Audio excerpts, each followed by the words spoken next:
Over the last month, in a series of terrorist attacks around the globe that have killed hundreds of innocent people, ISIL has commenced a new phase in its war on the civilized world.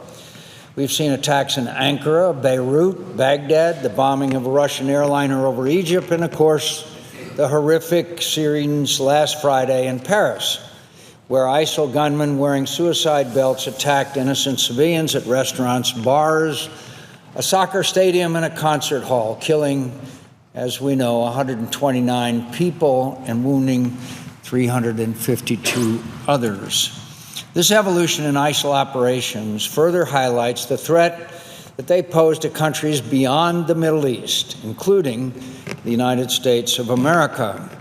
We cannot and should not wait for ISIL to attack the United States before we finally acknowledge that we're a nation at war and that we must adopt a new strategy to destroy ISIL. What we must also acknowledge is that while the threat posed by ISIL and our other adversaries is growing, our national security budgets are increasingly disconnected from our national security requirements. Regardless of what ISIL will do next or how the United States will decide to act, our national security budgets through fiscal year 2021 have been arbitrarily, I emphasize arbitrarily, capped by the Budget Control Act. To be sure, the recently passed Bipartisan Budget Act of 2015 provides important relief from the sequester-level budget caps for fiscal year 2016 and 2017. I'm grateful to the Republican Majority Leader for leading that effort. Our national defense would be in far worse shape without that legislation. At the same time, that agreement is less optional for next year and obviously does not seek to address the budget caps that continue for the next 4 years. It is indeed, under the revised Budget Control Act in constant dollars, we're actually on track to spend less on defense next year than this year. It's not taken long for world events yet again to show the inadequacy of this exercise. At roughly the same time we are locking in next year's defense budget caps, ISIL began demonstrating its capability to strike targets outside of Iraq and Syria, and now at the very center of the Western world. Indeed, since the Budget Control Act of 2011 capped defense and other discretionary spending for the subsequent 10 years, absent any consideration of changing global threats or national requirements, let's consider what has transpired since 2011. Any semblance of order in the Middle East has collapsed. We're all tragically familiar with the carnage in Syria and Iraq. But Libya has also deteriorated into anarchy, safe havens for ISIL and its affiliates. Yemen has become the scene of a proxy war between Iran and the Gulf Arab nations. Indeed, as General David Petraeus testified to the Armed Services Committee, and I quote, "Almost every Middle Eastern country is now a battleground or a combatant in one or more wars." From the outset, the Obama administration's policy was to withdraw from the Middle East. The president pulled all U.S. troops out of Iraq, put us on a path to do the same in Afghanistan. But as we expected, and I predicted, evil forces have moved in to fill the vacuums that we have left behind.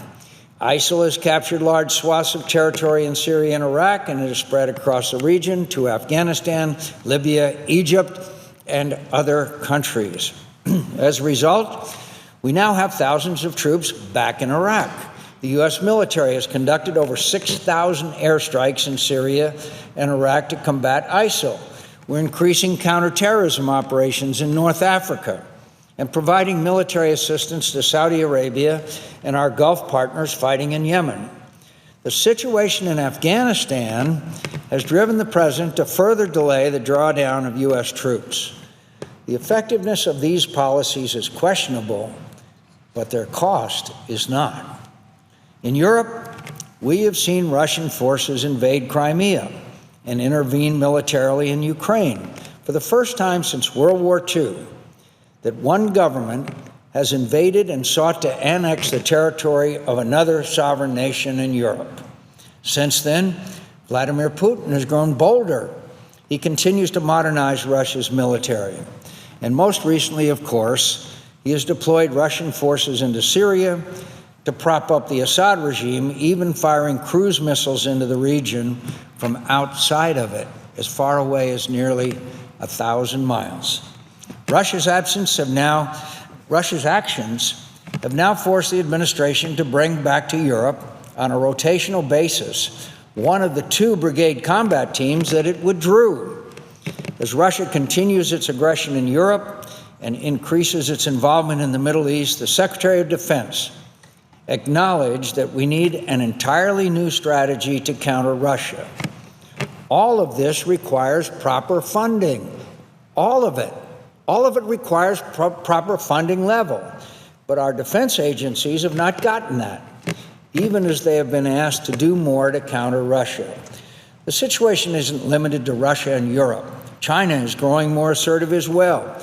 It has built several land features in the South China Sea, equipped with military buildings, fort facilities, and even runways, all in an effort to expand Chinese territorial claims in the area. In addition to harassing other regional states, 5 Chinese Navy ships were spotted in the Bering Sea off of Alaska during President Obama's recent trip to Alaska.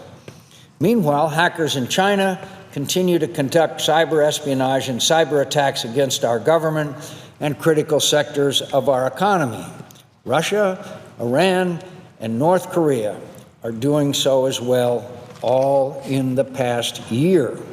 Again and again, national security requirements have materialized after the Budget Control Act was passed. But we've forced our military to tackle a growing set of missions with arbitrary and insufficient budget levels. Revised periodically with whatever additional resources the Congress is able to scare up. The results speak for themselves. Since 2011, as worldwide threats have been increasing, we've cut our defense spending by almost 25% in annual spending. Not only has annual spending decreased, but so have the long-term budget plans of the Department of Defense. Each year, the department releases a 5-year budget. However, each year it has reduced its 5-year plan in an effort to closer align its spending to the Budget Control Act. As a result, while the short-term effects of these arbitrary budget caps are bad enough, the long-term harm they're doing is arguably worse. Our military is rating its own future readiness, modernization, research and development spending to pay its present bills and meet present needs. We are not making the kinds of investment in our future warfighting capability to remain technologically superior to adversaries that are closing the gap with us. What is even more troubling is that even as we made these reductions, our national security and defense strategies have stayed essentially the same. Day-to-day requirements for the military have not been reduced to match declining budgets. Independent analysis by defense experts at places like the Center for Strategic and Budgetary Assessments and the RAND Corporation have all pointed out that current budget levels and even the president's budget are insufficient to pay for our national security strategy given the current threat environment. All of this applies equally to our other national security agencies beyond the Department of Defense. Protecting our nation is not just the job of the U.S. military. It also depends on a strong and properly resourced intelligence community, federal law enforcement and homeland security agencies, and a diplomatic presence overseas that can project American leadership and resolve problems before they become threats to our people and our interests. And yet these other national security agencies have been dealing with the same fiscal challenges under the same worsening threat environment and with the same effects as our military. Not just our military, the NSA, the CIA, the State Department, all of these FBI, all of these agencies are unable to function effectively because of the effects of these budget cuts. To continue on this way, especially after Paris, is not only absurd, it's dangerous. If we're serious about national security, if we're serious about meeting our highest constitutional responsibility of providing for the common defense, and if we're serious about heeding the frequent and urgent warnings of our nation's most respected national security and foreign policy leaders, then we must change course immediately. We cannot continue to prioritize deficit reduction over national defense, allowing arbitrary budget caps to determine our national security needs. This process ought to be simple.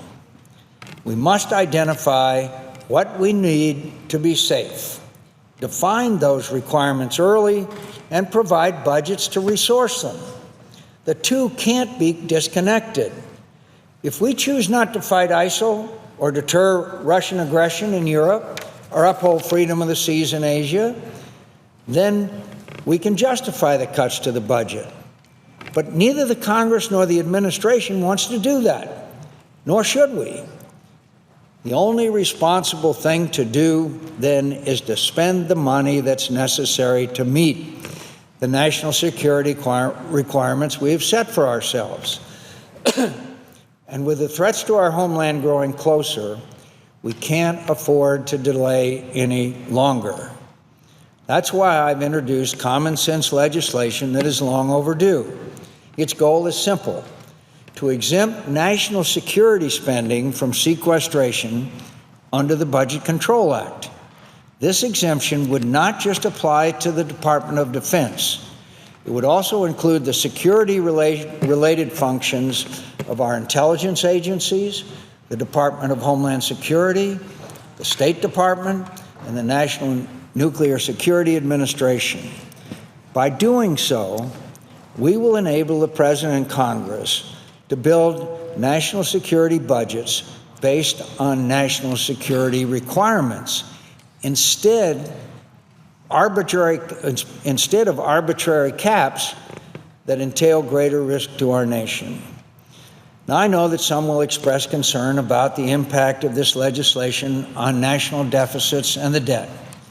I will match my record as a fiscal conservative with anybody. I've spent decades targeting wasteful government spending, and I believe we must tackle our debt problem before it overwhelms generations. But we cannot afford to put the lives of our men and women in uniform, as well as those of our citizens, at greater risk, which all of our senior military leaders have said. By holding to these budget caps, we are putting the lives of the men and women serving in the military today at greater risk. Don't we have an obligation to these young men and women who are serving in the military in uniform? Are we going to, just because of arbitrary caps, put their lives in greater danger? Of course the world has become more dangerous. Of course there's been tremendous upheavals, and we're asking them to do the job with less than they need in order to do it most effectively and at the very risk of their own lives. This is disgraceful. This is disgraceful that we should neglect the view of every national security expert and every one of our uniformed leaders. They've all said the same thing. In testimony before the Armed Services Committee, I have asked them, does sequestration and the effects of sequestration put the lives of your young men and women in uniform at greater risk? Answer, yes. You know, history does not repeat itself. But I do remember in the 1970s when we had slashed defense spending, and the Chief of Staff of the United States Army came over and said we had a hollow army. We are now not approaching a hollow army, but we certainly are approaching a point where we are unable to meet the new challenges that I just articulated in these comments, and we are putting the lives of the men and women in the military in greater danger. That is not what we're supposed to be all about. We can't persist with the illusion that we will somehow balance the federal budget and meaningfully cut the debt on the back of discretionary spending alone. Our defense and national security budgets are not the root of our spending problem. The real problem is rising entitlement costs and mandatory spending. A Heritage Foundation report found that 85% of projected growth in spending is due to entitlement programs and interest on the debt. Reducing our debt will only be possible with real entitlement reform.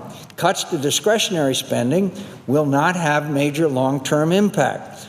But for years, we've gone to that well because it's politically easier than reforming entitlement programs. So, this major source of the debt are three: Medicare, Social Security, and interest on the debt. And that is what the problem we face. So we enact arbitrary cuts on our nation's national security capabilities in somehow trying to convince people that therefore that will reduce the debt. That is a lie. We don't have the guts to stand up here and do what's the right thing, which is entitlement reform. Instead, we continue on this mindless sequestration, mindless because it's a meat axe. I'm happy to say that we have identified $11 billion in this National Defense Authorization Act. As chairman of the committee, I've worked with members on both sides of the aisle. We've identified $11 billion in savings and lots more to come. We can trim the defense budget from a lot of the waste and inefficiencies that are there, but to do it with a meat axe is the wrong way to do it. I encourage other committees to use their authorization processes to reform government and eliminate wasteful spending. However, to purposefully shortchange our national security agencies is obviously penny-wise and pound-foolish.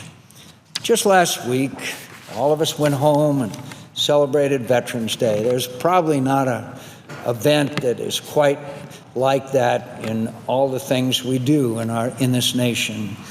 To spend time with our veterans, to see our nation honor them, it's a remarkable experience and incredibly uplifting. And it seems to me that year after year that there are more and more Americans who are applauding and appreciating the service and sacrifice of our veterans. We're reminded what makes America great is the men and women who serve in it, and those who have served we honor.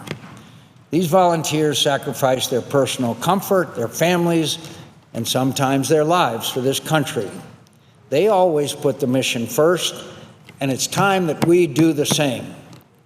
We must fully resource national security so that those who work to keep us safe day in and day out have what they need to accomplish what we've asked of them. If their mission is worth the ultimate sacrifice, what other policy agenda could be more important? These young men and women are putting their lives, as we speak, on the line. And what are we doing? We're mindlessly cutting defense and their ability to defend this nation and themselves. It is a shameful chapter. It is a shameful chapter and an abrogation of our responsibilities to these men and women. So the next time you're home in your home state and you meet one of these men and women in uniform and you support this sequestration, look the other way. Look the other way. Because you're not taking care of those men and women who are willing to sacrifice. And I'm sorry if my words sound harsh, but in this world we're in today, to continue with this mindless sequestration is an abrogation of our responsibility as their elected leaders. So, Madam President, I ask unanimous consent that the Committee on Budget be discharged from further consideration of S-2303 and the Senate proceed to its immediate consideration. I further ask consent that the bill reread a third time and passed. The motion to reconsider be considered, made, and laid on the table. And what this is, for the benefit of my colleagues, this is elimination of sequestration for not only defense, but all of our national security requirements and agencies of government that are suffering under this mindless sequestration. And